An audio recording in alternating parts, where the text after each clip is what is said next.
Одно помню, что с детства у меня была всегда безумная тяга к красоте. К профессии я себя готовила совершенно к другой. Я всегда мечтала быть музыкантом. И вот эта вот картинка, красивая женщина, фортепиано, музыка, вот это для меня сложило, вот, что я должна тоже быть учителем музыки. Для меня, конечно же, всегда являлась огромным вдохновением, источником вдохновения. Это вот именно женская красота. Проявлялась во всем, не только в одежде, в умении говорить, в умении себя вести. Любое какое-то проявление красоты для меня может послужить вдохновением.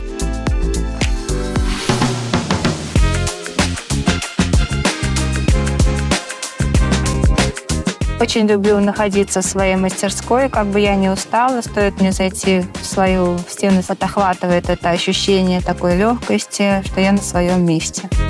Когда ко мне приходит какая-то очень интересная мысль, у меня какая-то внутри горячая волна. Я могу, допустим, утром пить кофе во дворе, лучи солнца сквозь листву вот на асфальте играют, и меня это вот в этот момент может так настолько накрыть просто горячая волна. Взять обязательно ручку, карандаш, и начинаю придумывать какие-то образы, быстро-быстро их зарисовывать. Потом я уже этот образ долго вынашиваю в голове, подбираю его в разных тканях.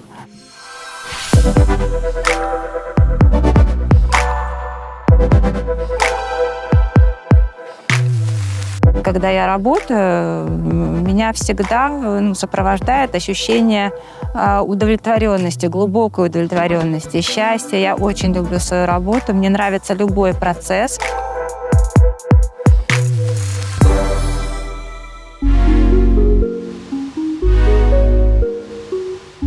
Еще живя в Ташкенте, тогда я шила непосредственно сама, своими руками. У меня всегда было очень много заказов. Практика у меня была колоссальная. Переехав сюда, какое-то время я осваивалась. Мне нужно было понять вообще, с чего начать. Но как-то так сложилось, у меня очень быстро набралось такое огромное количество заказов, что я сама уже, во-первых, не справлялась, а во-вторых, меня немного не устраивал тот факт, что работы много, руки две, охватить я многое не могу, и физически это очень тяжело.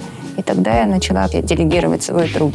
И я стала эту работу распределять. То есть я сама выполняла конструкторскую часть, потому что швейное дело, оно вообще подразумевает очень много ответвлений. Бренд Тейлор начал свою работу с 2021 года. К качеству изделия у нас вообще особое отношение в нашем ателье, которое было с первого дня. Когда речь зашла об коллекции, это настолько проявление себя. Я считаю, это нужно себя не уважать, чтобы выдавать какой-то некачественный продукт. Ткани подбирались очень тщательно. В основном изделие из хлопка Liberty. Это фабрика с очень такой глубокой многовой историей. Рисунок отпечатывался великими художниками мира того времени. Уникальные ткани, уникальные хлопки. Их я выбрала, чтобы они участвовали вот в моих изделиях.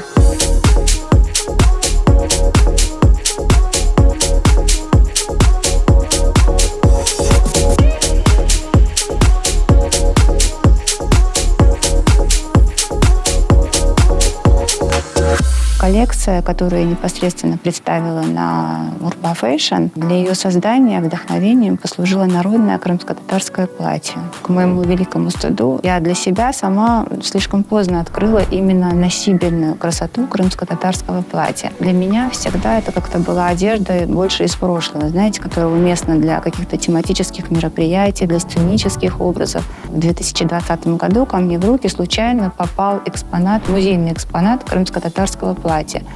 Я была настолько потрясена вот этим кроем, с одной стороны, простотой изделия и сложным, в то же время сложным кроем. Просто не покидала эта мысль, как же можно сейчас адаптировать вот это национальное платье, народное, да, в нашу сегодняшнюю жизнь. Показала, что любая современная девушка, надев в примере в крымско-татарское платье сегодня, национальное платье сегодня, не только осталась современной, да, но и сумела задать какой-то тренд.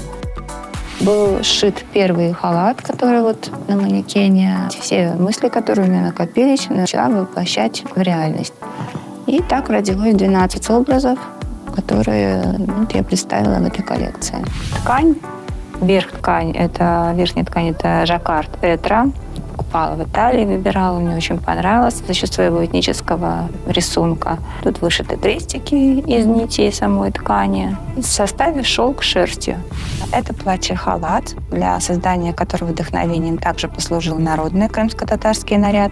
Он выполнен из бархата, то есть ткань верха – это натуральный бархат. Уникальность его состоит в том, что он является двусторонним. Определенное количество ручной работы, это чебусины, сделанные вручную.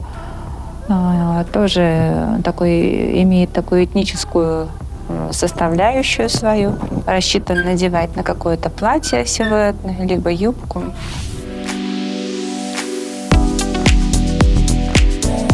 Если вы пересматриваете старинные фотографии, глаз меня, например, как дизайнера, очень цепляет именно модели одежды, которые я зачастую вижу на фотографиях. Но даже совсем старинные фотографии, все равно это ткани в мелкий цветочек, очень такие домашние, теплые, уютные. Безусловно, они обладали изысканным вкусом, потому что на формирование вкуса, я считаю, отложила отпечаток, вот это именно красота природы Крыма.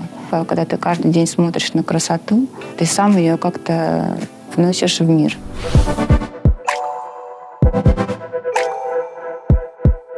Прежде всего, нас должно объединять вот это понятие стильности, именно понятие очень стильно быть крымской татаркой, чувствовать, что ты крымская татарка, и гордо нести это звание, представление. Я считаю, что у девушек, представительниц нашей национальности, крымских татар, безусловно, есть хороший вкус.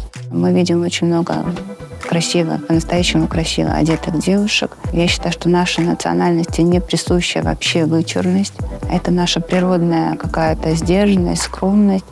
Она отражается и в одежде, в этом минимализме, да, как раз-таки той тихой роскоши, о которой сейчас говорит весь мир. Нам не нужно учиться, она у нас есть в крови. Миссия каждого крымско-татарского дизайнера — показать миру, внести вот эту красоту национального нашего колорита в повседневную жизнь.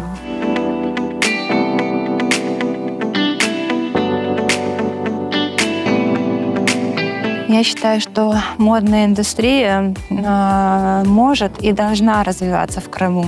Тем более для этого есть все составляющие. Это концентрация большого количества талантливых людей с огромным творческим потенциалом. Очень многие мировые бренды именно рождались из таких маленьких домашних ателье. Благодаря такому проекту, как Urba Fashion, может быть, он и станет таким основоположником, который проторит дорогу крымским и, в частности, крымско-татарским дизайнерам в мир большой моды.